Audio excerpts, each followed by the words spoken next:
Hello, everyone. Welcome back to Mr. Storyteller. Before you dive into tonight's nightmare, like the video and subscribe to the channel. Also, where are you from and what time are you watching? Now, get comfortable and relax. Marissa Caldwell had spent her life chasing mysteries beneath the waves. As a marine ethnographer turned deep-sea researcher, she believed in science's power to explain every oddity. When she joined the crew of the MV Calypso to investigate reports of vanishing fishing boats off Silver Strand Reef, her rational mind braced for nothing more than bad navigation and rogue storms. What she discovered was something far older, rooted in whispers of shipwrecked sailors who spoke of luminous shapes slipping between the waves at midnight. On the first night, the ocean lay unnaturally still. The moon was veiled by a thin mist that danced on the water's surface. Marissa stood at the rail, binoculars in hand, scanning the horizon for any sign of movement. Then she saw it, a pale, flickering glow just above the crest of a distant swell, like a lantern bobbing in perfect rhythm with the sea. She called for the captain, but when they swung the spotlight that direction, nothing remained but black water and the phantom echo of her own heartbeat. By dawn, the crew was on edge. Equipment failed without explanation. Sonar blipped out, radios crackled with static, and lines from the trawl nets snapped like brittle bones. Marissa examined the hull nonetheless, empty netting, save for a single glassy eyeball suspended on a long silver tendril. The eye stared back at her impossibly large, its pupil a black abyss. She shivered as a cold spray of seawater misted her neck, though the air was still and warm. That night, the mists thickened, curling around the ship like fingers. Marissa lay in her bunk, but sleep refused her. Outside, something scraped along the hull, a slow, deliberate rasping as though claws were tracing secret symbols against the steel. She pressed her ear to the wall. There came a soft voice, hypnotic and low, singing a lullaby in an unrecognizable tongue. It promised rest and peace if only she would open the hatch and step into the dark. She bolted upright, heart racing. Grabbing her flashlight, she crept into the corridor. Every door along the deck was shut tight, but at the stern hatch, the handle rattled from within. Marissa yanked it open, and a gust of cold wind snuffed out her light. She stumbled back as something slipped past her into the corridor, leaving wet footprints that glimmered like oil under the flickering emergency lights. She raced to the bridge and sealed the hatch behind her, hands trembling as she swung the bolt. Over the radio, the captain's voice sounded strained. "We've lost power in the engine room. I'm sending Jacob and Olena to fix it." Marissa frowned. Those two had gone down just minutes before. The corridors had been empty when she closed the hatch. "Wait," she called, but the line crackled dead. A chill draped over her shoulders as she pictured her friends trapped in the belly of the ship with whatever haunted those corridors. She grabbed a flare gun and headed below. The corridors were drenched in shifting shadows, the flare burst illuminating wet walls and dripping pipes. The air reeked of brine and something fouler, like rot and old blood. In the engine room doorframe, Jacob's jacket lay crumpled. She fired a flare into the yawning darkness. The engine room was empty, save for a silent console and a dark, shifting pool of liquid on the floor. As she approached, the pool shimmered and rose, forming the shape of Olena, her face drawn, eyes glowing like the tendril's glassy pupil. Olena's lips parted in a silent scream before the form dissolved into mist. Marissa stumbled back, mind racing. She understood in that moment. Whatever dwelled beneath the waves wished to reclaim her crew, to claim more souls in its luminous trap. She fled back to the deck, where the ocean roiled under the moon's pale light. Ghostly shapes danced atop the waves, elongated arms, pale and slick, reaching for the ship's hull. A cold wind howled through the rigging, carrying those spectral lullabies that promised release. With trembling hands, Marissa prepared the Calypso's distress beacon, hoping the signal would reach someone, anyone. But the radio remained dead and the beacon's light sputtered out. She scanned the horizon. There, cutting through the mist, was the silhouette of an overturned hull, barnacled and aged. It floated unnaturally, half submerged. Something inside the wreck pulsed with that same eerie glow. Memories surfaced of ancient myths, a ship that vanished a century ago, its crew never found, rumored to have struck a reef cursed by a drowned priestess who lured them to their deaths. Summoning every ounce of courage, Marissa donned a survival suit and clipped herself to the boarding ladder. The moment her boots touched the overturned deck, the glow flared to life. Shapes emerged from the water, dozens of pale figures with stretched, expressionless faces, their arms beckoning. Marissa aimed her headlamp into the nearby hold and saw the skeletons of centuries-old sailors, their bones encrusted in coral, eye sockets empty but for those same luminescent spheres. A whisper washed over her. "Join us." Her heart thundered, but she reminded herself that the curse fed on fear. She closed her eyes, took a deep breath, and wrenched free from the ladder. She fired the flare gun into the hull at the heart of the glow. The flare struck the coral-encrusted side with a blast of heat and light.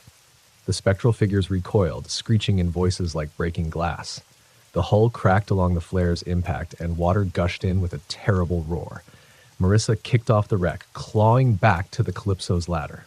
The tether jolted her as shapes reached out, their fingers grazing her suit. She kicked harder until she broke free from their grasp and hoisted herself aboard. The deck lights flickered back on as if awakened by her escape. The spectral singing ceased, and the mist peeled away from the water's surface, revealing only endless black sea.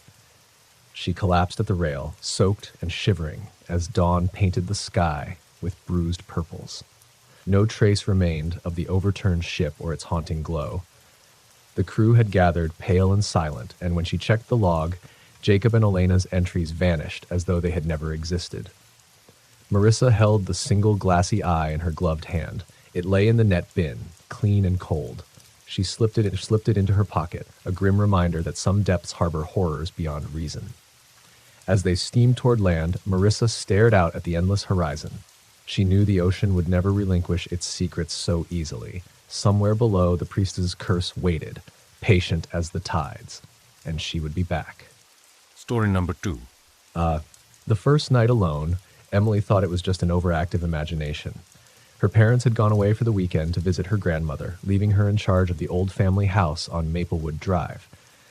It had stood empty for weeks before this, silent, drafty, full of shadowed hallways and half-forgotten corners.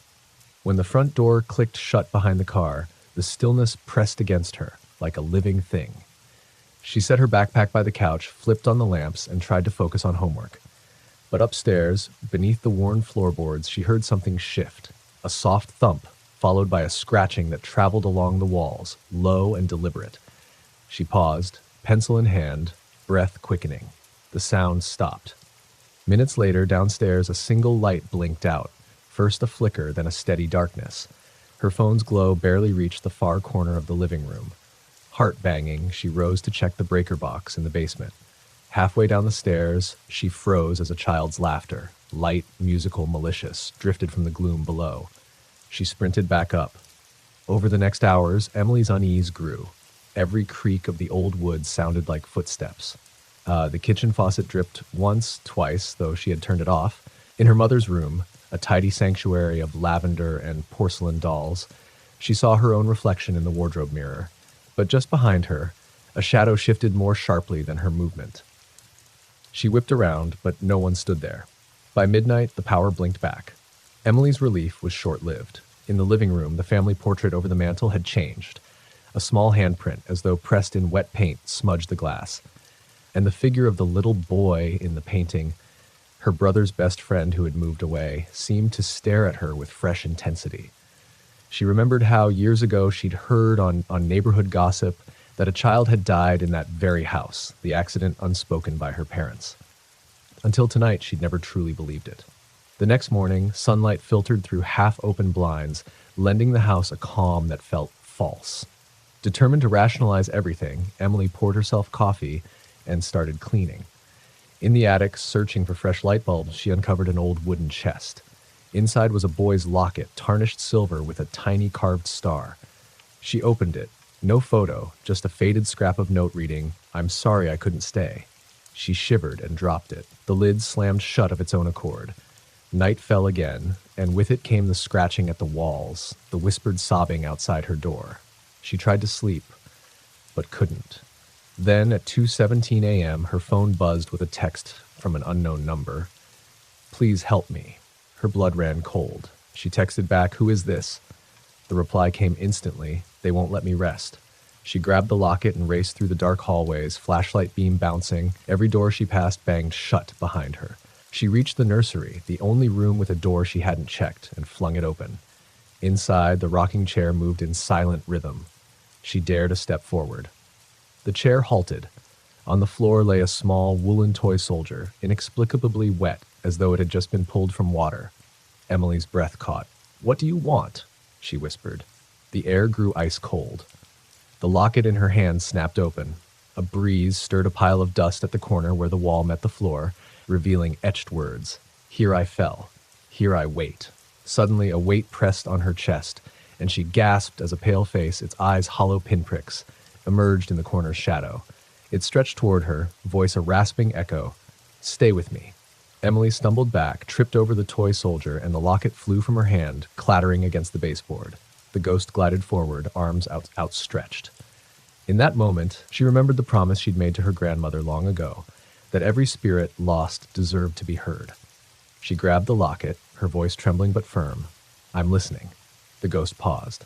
Emily's heart pounded as she recited every rumor, every fragment she'd gathered, the accident, the lonely nights, the plea for someone to remember him.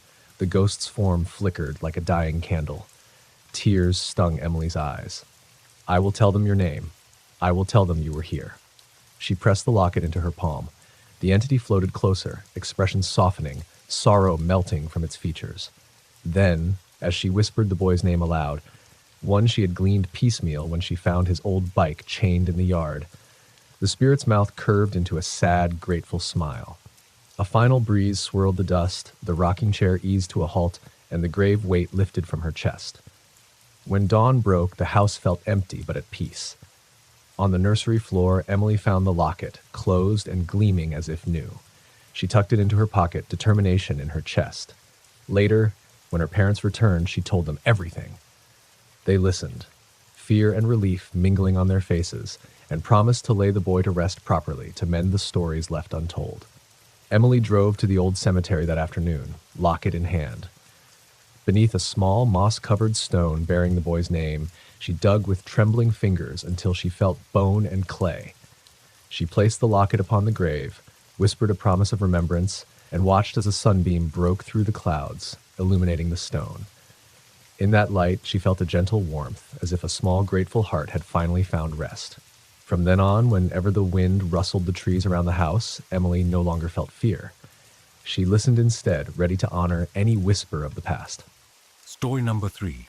Sam Wright eased the rig out of the terminal at dusk, diesel engine rumbling beneath his seat like a restless beast. A veteran of the open road, he'd hauled everything from farm equipment to refrigerated produce.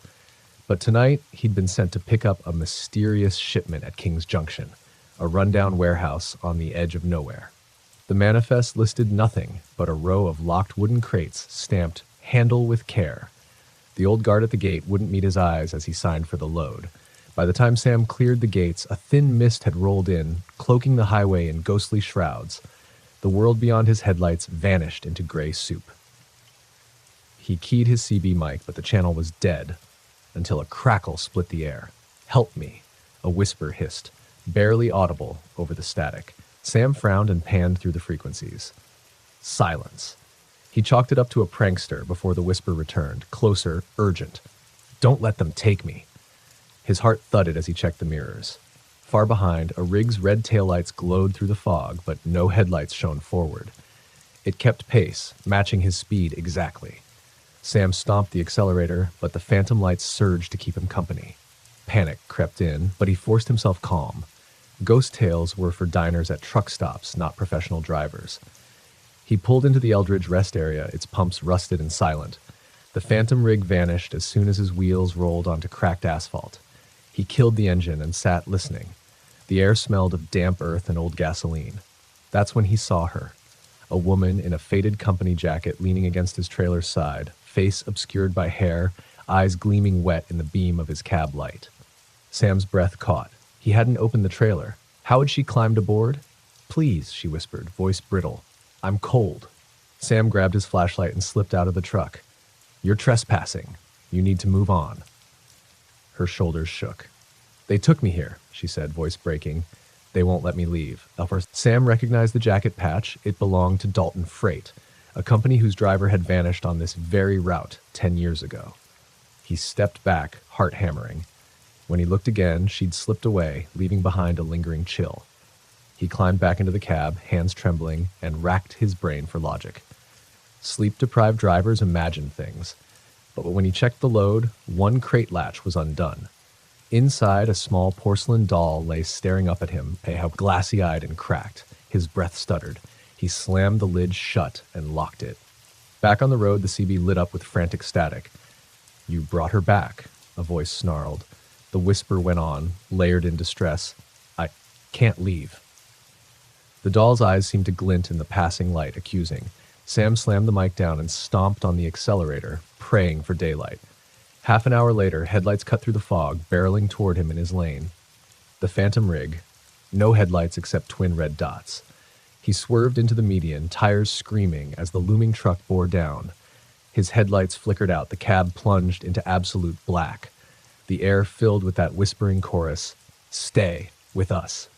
Sam fought the wheel with every ounce of strength he had, fishtailing around guardrails until finally his rig lurched free and rolled back onto the correct side of the road. The phantom headlights vanished, leaving only silence. When dawn cracked the sky open, Sam found himself crumpled against the door, knuckles white. He unshipped the trailer at the nearest yard, refusing orders to haul it onward. Inspectors opened one crate and recoiled at fragments of a child's toy, waterlogged clothing, and the brittle bones of a small skeleton. The rest of the crates were empty. Back at his home that evening, Sam placed a fresh rose on his bedside table, a gesture of respect for the child whose toy he'd carried across that haunted stretch of highway. He never drove that route again. Yet, on quiet nights, when the hum of passing trucks fades, his CB crackles to life with a single, desperate plea carried on static. "Help me." And though fear grips his chest, Sam reaches for the mic, ready to answer. Story number 4. Detective Lena Ortiz had seen her share of horrors on the city beat. Gruesome crime scenes, desperate victims, the worst of human nature laid bare. But nothing in her 12-year career prepared her for the call that came just after midnight. A routine welfare check at an abandoned precinct on the outskirts of town, where officers had once processed the city's most dangerous criminals. The building had been shuttered for years after a series of unexplained suicides and disappearances. The brass expected a false alarm, vagrants or squatters. Lena expected squatters. What she found was something far darker. She entered through the iron-barred front door, flashlight slicing through the stale air. The lobby was a mausoleum of peeling paint, rusted cell gates, and overturned desks. Her radio crackled with nothing but static. The beam danced across a bulletin board, covered in yellowing mugshots, men and women whose eyes had gone blank before their deaths. Lena's gut tightened as she noticed fresh footprints in the dust, boot prints that led down the hallway into the cells. She followed them, each step echoing. Behind door number 7, the handle rattled from the inside. Lena paused, breath caught in her throat, then pushed the door open. The cell was empty, save for a single, neatly folded police uniform on the bench, cuffs, badge, cap, all pressed and spotless. A sudden gust of cold air slammed the door shut behind her. The lock clicked. In her peripheral vision, she saw movement, a shadow gliding across the bars. "Hello?" she called, hand on her service pistol. The fading lamp overhead flickered, a strobe of sickly yellow light, and she glimpsed the shape of a man standing at the far end of the hall. He wore the precinct's old uniform, but his face was featureless, as though carved from smoke. Lena's heart pounded as the figure drifted closer, footsteps silent on the concrete. She backed toward the bars, jamming her radio button. "Dispatch! I'm..." Static. Lena's flashlight flickered once and died. Darkness swallowed her, but a faint glow pulsed from the man's uniform badge. He raised a hand, beckoning. Lena's training screamed to retreat, but something, duty perhaps or curiosity, urged her forward. As she stepped between the bars, the walls began to weep with dark liquid, smeared like blood. The man reached out. His touch should have been cold steel, but it burned Lena's flesh, searing through her jacket. She cried out and stumbled back. The bars warped, bending inward like the ribs of some giant beast. Desperate, Lena drew her flashlight from her belt and fired it at the apparition. The beam struck his badge and sent it clattering to the floor. The glow winked out. He howled. a sound like metal grinding against bone, and lunged. Lena pivoted, kicking the cell door open. She squeezed through just as the bars snapped back into place, imprisoning the phantom inside. She ran down the hall, the howls echoing behind her. Doors slammed open and shut, cell gates swung wild, hurling her back into darkness. Lena slammed into a wall, pain searing through her shoulder. Blood trickled from a cut on her temple.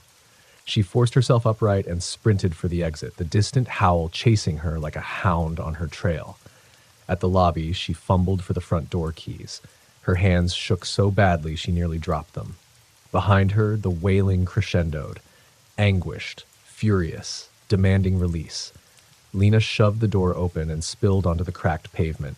Behind her, the building groaned, windows shattered inward, and the lights died one by one. She collapsed against her patrol car, breath rasping. Her radio crackled back to life. "Detective Ortiz, do you copy?" The dispatcher's voice sounded distant, as if through water. "Get me medical." "Then send an exorcist," Lena rasped, staggering to her feet. She looked back at the precinct, dark, silent, as though nothing had happened. Yet she knew the uniform lay within, waiting. Weeks later, Lena returned with specialists. They found the uniform folded on the cell bench, exactly where she'd left it, but no sign of the figure she'd faced. An EKG dripped on the floor, sensors still attached to the wall. And in the hallway, the smeared walls had dried into patterns that resembled pleading hands. No one could explain it. Lena filed her report under unfounded, but she kept the badge she retrieved that night, a battered relic, its silver dulled. Sometimes when the night is quiet and the wind rattles her window, she closes her eyes and hears the howl again, a reminder that some precincts never close, that some souls can never rest, and she knows that somewhere in that darkness, he waits, waiting for the bars to bend once more. Story number 5. Martin Hayes had always found solace among the headstones. As the night watchman of Greenwood Cemetery, he took comfort in the hush that settled after the gates closed, the wind whispering through cracked mausoleums like gentle confessions. But on the first full moon of October, the graves offered no comfort, only dread. He began his rounds at dusk, flashlight casting long fingers over mossy slabs etched with worn names. At the grave of Annabelle Crow, a child lost in 1923, he noticed fresh footprints in the dew-laced grass. They led away from her headstone and toward a row of unmarked crypts he'd never seen before. His pulse quickened. The crypts weren't on any map, and he'd patrolled these grounds for years. Martin approached the nearest crypt. Its iron door stood ajar. He shone his light inside. The air smelled of damp earth and candle wax. In the corner, a single white glove lay folded, as though someone had shrugged off a suit. He reached out, and the glove twitched. He jerked back, heart hammering. A distant bell tolled midnight, though no bell had rung on the grounds since the old chapel fell to ruin. The crypt door slammed shut behind him. Panic surged. He tugged at the handle. Locked. In the gloom, a soft scraping scratched at stone walls, growing closer. Martin fumbled for his radio. "Control," his voice cracked. Static. The scraping resolved into a soft sobbing. He swept his light toward the sound. Two pale eyes stared back. Sunken in a girl's face, twisted by grief and something darker. Her dress was tattered, her feet bare, and she hovered inches above the floor. The sobbing rose to a keening wail that rattled Martin's teeth. He stumbled backward, tripping over the glove. It skidded across the floor and spun, pointing toward a narrow passage between crypts. Desperate, Martin squeezed through into a tunnel lined with skull-carved stone. The sobbing echoed all around him, guiding him forward. As he ran, the tunnel walls closed in, desperate tendrils of ivy curling over his shoulders, chilling him. He burst into a circular chamber lit by dozens of black candles. In its center stood a marble sarcophagus engraved with his own name. Martin's blood ran cold. He was supposed to be alive. From the shadows, the girl drifted forward, her eyes brimming with sorrow. "They buried me alive," she whispered. "Now they bury you." Martin summoned every ounce of courage. "You don't belong here," he said, voice steady despite the tremor in his chest. "You deserve peace." The girl's tears fell like acid. She drifted toward the sarcophagus lid, which began to slide open, revealing only blackness. Martin seized the glove from where it lay and flung it into the open tomb. The glove landed at the girl's feet. She paused, confusion flickering across her face. "What is this?" she breathed. In the dim light, Martin saw the glove matched one of hers, lost when she fell between the stones, forgotten by those who loved her. He knelt and slipped the glove onto her slender hand. At his touch, her grief flared into a silent, radiant light that filled the chamber. The candles guttered and died, replaced by a sunrise glow. The sarcophagus sealed itself, the ivy recoiled, and the tunnel walls receded. Martin found himself back in the crypt corridor, the door hanging open. The girl stood at its threshold, now whole, eyes peaceful. She smiled, a small, grateful curve, and turned. As she drifted away among the tombs, her footsteps made no sound. When Martin dared peer back, the unmarked crypts had vanished, leaving only the familiar rows of memorials. He exited into the pale moonlight, gloves damp in his pocket. The cemetery was silent once more, but Martin felt a solemn warmth in his chest. He'd guided a lost soul home. From that night on, he kept an extra pair of gloves in his patrol bag for Annabelle and any other spirit who might still wander the stones. Story number 6. Teresa Caldwell wiped the streaked pump handle with a rag as the neon sign above the forecourt buzzed and flickered. It was 2 a.m, and the only sound beyond the hum of the fluorescent lights was the distant howl of highway wind. The last customer had pulled away 15 minutes ago, tires whining on the cracked asphalt. She liked the quiet until tonight. She glanced at the CCTV monitor behind the counter. Pump 3's camera kept glitching, the feed breaking into static before snapping back to reveal an empty lane. She tapped the screen, the image stuttered again, and for a heartbeat she thought she saw a pale figure crouched beneath the vehicle. Then gone. The door jingled. Teresa looked up to see a man in a threadbare coat standing in the shadows by Pump 2, though she hadn't heard an engine. "Need gas?" she called, voice steadier than she felt. He raised a pale face and shook his head. "I'm lost." His voice was muffled, as if underwater. She grabbed a flashlight and followed him outside. The air smelled of gasoline and damp earth. "Can I call you a cab?" she asked. He pointed to Pump 3. "Fill it. I'll pay later." She frowned. Pump 3 had been offline all night. She checked the screen again. The static was worse, like white noise in her skull. Footsteps approached from the shadowed canopy. Teresa shone her flashlight behind the pumps, but nothing moved. Returning to her customer, she found him gone. Her heart thundered. On the ground lay a single muddy footprint leading toward the little service door. She swallowed and followed. Inside, the storeroom smelled of oil and rot. Boxes of snack bars leaned against empty shelves. In one corner, a wooden crate bulged with sodden fabric. Teresa pried it open to find a scrap of coat identical to the man's, soaked through and faintly warm. She jerked back, heart skittering, as the crate lid slammed shut behind her. She spun around, flashlight catching the edge of a blood-stained wrench. A whisper brushed her ear. "I can't leave." She whipped the light around. The storeroom was empty, but the concrete floor was slick and churned with footprints that weren't her own. They led to the basement door, an ancient iron hatch she'd never noticed before. Against her better judgment, she opened it. The stairwell descended into raw stone walls lit by a single exposed bulb swinging. At the bottom, a corroded metal door stood ajar. A muted tapping sounded from within. Teresa pushed it open and gasped. A motionless body lay half buried in rubble, skin pallid, eyes open in eternal surprise. A name tag on the torn jacket, D. Morris, night attendant. Behind her, the light flickered out. Cold filled the room. She felt breath on her neck and the soft scrape of nails against stone. Summoning every ounce of courage, Teresa knelt beside the corpse and murmured, "I hear you. You don't have to stay." The tapping stilled. A low moan filled the chamber, and the service key ring in her hand, her boss's keys, clicked loose and clattered to the floor. A breeze stirred the rubble, swirling dust into the air. The body exhaled one last ragged breath, then went still. The bulb overhead flared, bathing the room in harsh white light. The iron door groaned shut, sealing itself. Terrified but resolute, Teresa climbed back up, locked the hatch, and fled to her car. At dawn, she called the authorities. They opened the buried room and exhumed Dennis Morris's remains, finally laying the long-forgotten attendant to rest. The station's old basement was sealed forever, but Teresa kept one corroded key as proof that some spirits never truly leave until someone listens. Story number 7. Mara settled into her campsite beneath the gnarled pines of Blackwood Ridge just as the last glow of sunset slipped beyond the mountains. An experienced solo backpacker, she prided herself on self-reliance, but tonight something in the forest felt off. As she pitched her tent and stacked firewood, the wind began to whisper through the needles like distant voices, and the air grew unseasonably cold despite the mild summer evening. She shook off the chill and started her fire, listening to the snap of kindling as sparks floated upward, only to be swallowed by the dark canopy above. An hour later, with stars blazing overhead, Mara climbed into her sleeping bag. The fire's embers glowed crimson, casting dancing shadows that stretched into the trees. She glanced at her map and compass. She was miles from the nearest trail, with no cell signal to call for help. Beneath her tent, something skittered, tiny claws scratching at the nylon. She exhaled in relief when a chipmunk darted away, but then the scratching returned, louder, as if something larger scrabbled just beyond the vestibule.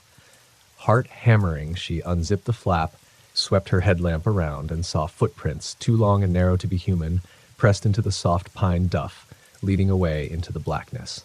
Mara grabbed her flashlight and jacket, determined to chase off whatever intruder had dared her camp. She followed the tracks into the woods, branches clutching at her sleeves. The footprints led to a small clearing beneath a stunted oak, where dozens of white ribbons were tied to low branches, strips of cloth that fluttered like countless ghosts. Each ribbon was spattered with dried blood, and at the base of the tree lay a half-buried hiking boot, mud-caked and empty. A shiver raced down Mara's spine as she recognized the boot's brand, the same model worn by the missing hikers whose search parties she'd read about last month. A sudden crack shattered the silence. She swung her beam toward a thicket and saw a pale shape staring back. The figure's head lolled, neck at an impossible angle, eyes reflecting the flashlight like dying coals. Mara's mouth went dry. She raised her hand, voice trembling. "I'm sorry. I didn't mean to disturb you." The figure tilted its head and let out a low, inhuman croon that vibrated in her bones. Instinct screamed at her to run, but something in its endless sorrow kept her rooted. Summoning her courage, Mara recalled the old wilderness lore. Restless spirits often sought acknowledgement, a return of what was lost. She fumbled for her water bottle, unscrewed the cap, and poured a slow stream of fresh water onto the tree's roots. The ribbons quivered as if caught in a breeze, and the spirit's croon softened into a faint sigh. Mara traced a finger through the mud beside the boot, writing the word forgive in shaky letters, then placed a bandana of her own on the lowest branch, a peace offering. The moment the cloth settled, a wind gusted through the clearing, snuffing out her light and throwing her hair into her face. She felt a presence drift past her, cool as moonlight, and it whispered her name so softly she thought she'd imagined it. Then, from behind, someone, or something, brushed her jacket. Mara spun, flashlight dropping into the leaf litter, but when she flicked it back on, the clearing lay empty. The boot, the ribbons, even the footprints had vanished, leaving only undisturbed needles and the faint echo of breathing. Shaken but alive, Mara sprinted back to her tent, her headlamp bobbing as she stumbled. When she burst into the clearing, dawn's pale edge was already brightening the sky. She unzipped her tent and crawled inside, heart still pounding. In the soft glow of morning, she found her own footprints leading away from the tree, and beside them another set, narrow, elongated prints that disappeared into the moss behind her sleeping bag. Mara packed up without a second thought, her hands steady now that daylight banished the forest's shadows. As she hiked out, she glanced back once to see the oak's twisted silhouette standing silent against the sunrise. In her pocket lay the bandana she'd tied to its branch, inked with the word forgive. She left it tucked among her maps, a reminder that some woods hold more than animals, and some spirits need a living heart brave enough to hear them. Story number 8. Dr. Elena Vasquez checked her watch as she stepped off the elevator on the deserted 10th floor of St. Rowan's Hospital. Midnight. The only sound was the faint hum of the ventilation system and the distant drip of a leaking faucet. As the night shift neurologist, she'd grown accustomed to the hush, but tonight the air felt charged, as if the corridor itself held its breath. Her pager had summoned her to room 1007, an isolation suite that had sat empty for months after an unexplained incident. The nurse's note was terse. ECG flatline, patient gone. But no one had been admitted there. Elena's heart ticked faster as she approached the double doors. Through the small windows, she saw the bed gently rocking, though no breeze stirred the sheets. She pushed the door open. The room was bathed in the sickly glow of emergency lights. The ECG monitor lay on the floor, its cords tangled like a noose. The screen displayed a steady, rhythmic beep. Elena's blood ran cold. This was a simulator console, not hooked to any patient. No heartbeat should exist here. Yet the tone was unmistakable. Life. "Hello?" she whispered. Her voice echoed. The bed stopped moving. For a moment, nothing stirred, then came a soft sobbing from the corner. Elena shone her flashlight there, revealing a small figure curled on the floor.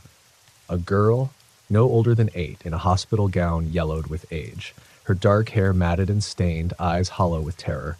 "Are you hurt?" Elena knelt, extending her hand. The girl looked up, tears glinting in the flashlight's beam. "They left me," she murmured. "I waited." Elena frowned. "Who's they?" The girl's gaze darted past her shoulder. "The crew, the ones who forgot." A cold breeze swept the room, rattling the drapes. The monitor's beep slowed, then sped up, warping into a mechanical wail. Elena's training urged her to reach for the emergency call button, but empathy held her still. "You're safe now?" she said softly. "I'm here." The girl rose unsteadily. Her gown bore charred edges, and as she stepped forward, the floor beneath seemed to smolder. Elena smelled smoke, fresh, acrid. She recalled the fire in Ward C years ago, the tragedy hushed by hospital administrators, a young patient trapped, never found. A figure appeared behind the girl, a nurse's uniform, face stony and unreadable, hands stiff at her sides. Elena recognized her from the old archives, Nurse Caldwell, who'd perished in that fire saving children. "You promised to come back," the ghost mouthed, voice like distant wind. "We waited." Elena's pulse pounded. "I'll help you," she said. The girl reached out, passing through Elena's hand like mist. The monitor's wail escalated to a scream. The nurse closed in, the floorboards cracked. Elena backed toward the door, but found it gone, replaced by scorched brick, smoke curling through the gap. Panic flared as the ghosts advanced, mournful silhouettes reaching with silent pleas. Elena steadied her breath and remembered her training in crisis management. Stay calm, assess resources. She spotted the untouched defibrillator by the bed. Though useless against spirits, its charged pulse might disrupt whatever tethered them here. She yanked it free and pressed the paddles against the wall, grounding them through her own body. "I'm sorry," she whispered, "but I have to end this." She hit the charge and a blinding arc of electricity crackled, sending heat and light dancing across the room. The girl's sobs cut off abruptly, and the nurse's expression softened into relief. The ward shuddered, and the smoke reversed, sucked back into the charred bricks. When Elena's vision cleared, the room was empty. Bed neatly made, monitor dark, walls unscarred. The door reappeared. Elena stumbled out into the corridor. The emergency lights flickered back to normal. Around her, the hospital felt ordinary again, silent but alive. Her pager buzzed. Code blue, ICU. She tucked the defibrillator under her arm and headed back toward the elevator, mind racing. As dawn approached, Elena sat in her car, exhaustion weighing her limbs. In the rearview mirror, she caught movement. A small girl's face pressed against the glass, eyes bright with gratitude, then gone. In her pocket, her fingers found a charred scrap of gown fabric, cool and real. She folded it carefully into her lab coat, a promise. Those left behind would not be forgotten. Story number 9. Jake Mercer had never believed in ghosts, even after inheriting his family's century-old farm along Miller's Creek. When drought struck and the fields cracked like dried clay, he chalked the barrenness up to bad seasons. But on the first night, the wind turned cold enough to bite through flannel. He realized the land remembered far worse. He'd stayed late repairing the fence by the cornfield when the lantern at the edge of the woods guttered out. Swearing, he lit it again, and the beam landed on a figure standing 4 rows deep into the stalks. A woman in a ragged dress, her hair matted with corn silk, face pale as harvest moon. Jake dropped the lantern. The glass shattered. She vanished. He told himself it was fatigue, then returned to the house. At midnight, scratching began at the window panes, slow and relentless, like claws mapping every crack. Jake grabbed his shotgun and crept outside. Moonlight revealed footprints circling the porch, small, child-sized, though no children had lived here in generations. He followed them toward the barn, heart hammering. Inside the barn, the air smelled of rot and old straw. The footprints led to a loose plank in the floor. Jake pried it up to find a shallow pit beneath, filled with broken dolls, rusted tools, and a tattered linen swaddle. He recognized the pattern, his great-grandmother's handiwork. Legend had it she buried her dying child in that spot, hoping to keep her soul close. The child had vanished, and the farm's fortunes had soured ever since. A soft sob echoed below. Jake leaned over the pit, breathing hard. "I know your story," he whispered. "I'll set you free." Above him, the barn door slammed. He spun, flashlight clattering to the floor. The beam settled on the little girl, eyes empty, gown stained with dirt and tears. She pressed a skeletal hand against her mouth, good as though afraid to speak. Jake felt terror seize him, but he forced calm. Squaring his shoulders, he climbed down into the pit. The boards scraped as he replaced them, burying the girl's swaddle and her mother's tools together. With every nail he hammered, he spoke her name, Clara, over and over. The sobbing rose until it filled the barn, then stopped as abruptly as a snuffed candle. He climbed out. Dawn light crept through cracks in the walls, rosy and forgiving. In the center of the barn floor lay a single white rose, fresh and dew-kissed. Jake picked it up and carried it to the field, tossing it into the cracked earth. The wind shifted, warm and gentle, rustling the dead stalks like a sigh of relief. That season, rain returned, green shoots pushed through the clay. Jake worked the fields with new respect, knowing the farm was no longer just land and legacy. It was home to a child finally at rest. Story number 10. Kara Lawson wheeled her battered suitcase through the neon haze of the Blue Lantern Motel just past midnight. She'd broken down on the highway 2 miles back, and the proprietor's shuttered office had no electricity, but an ancient payphone under a flickering porch light connected her tow truck. Exhausted, she accepted the only vacancy, room 13, rumored even by the road crew to be cursed. She laughed it off until the key card printed her name in a looping script she'd never seen. Inside, the room reeked of mildew and stale smoke. The wallpaper peeled in curling strips, revealing scratch marks gouged deep into the plaster.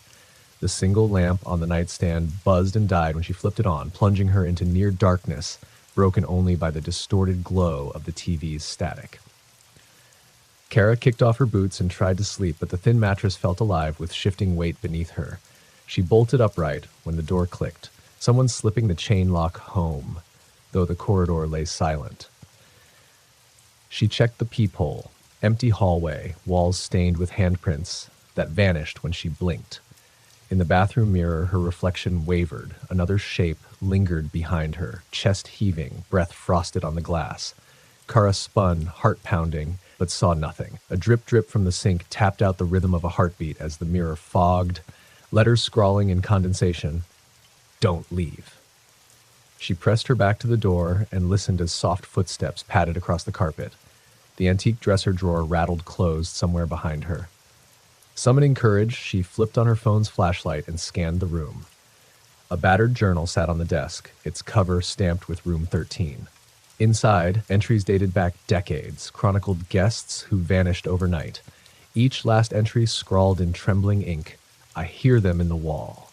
A scratch vibrated through the wall above her head. Kara grabbed the journal and, shaking, tore out the final page. Under the thin veneer of the wallboard, she saw a hairline crack. Kneeling, she wrenched at the screw holding the outlet plate and pried it free. Behind it lay a narrow cavity. She shone her light into the void and glimpsed a pale face twisted in silent terror, eyes wide as saucers. The face sank deeper, beckoning. A guttural voice hissed from the wires, "Stay, forever." Kara slammed the plate back on and bolted upright, heart thunderous. She yanked open the door and dashed into the hallway, his light racing past empty rooms whose doors rattled as though exhaling. At the stairwell, a single light burned at the bottom. She plunged down 2 steps at a time and burst out into the parking lot, her jeans snagging on splintered wood. The night air never smelled so sweet. Kara reached her car, fumbled for her phone, and dialed 911, her breath forming clouds in the cold. She glanced back once at the Blue Lantern's windows. Room 13 glowed a pale blue, the silhouette of a hand pressed against the glass. She snapped a picture, and the window went dark. The line on the other end crackled. "Police and tow are on the way." At dawn, officers pried open room 13. Inside, the mattress lay bare, and the journal sat on the desk with its last page torn away. Beneath the outlet plate, they found no face, only a smear of dust on the edge of the crack. No one believed Kara's story, but on her dashboard webcam, a pale face trembled against the glass before vanishing into the night. She kept the photo, a stark reminder that some rooms collect the lost and that some ghosts never check out.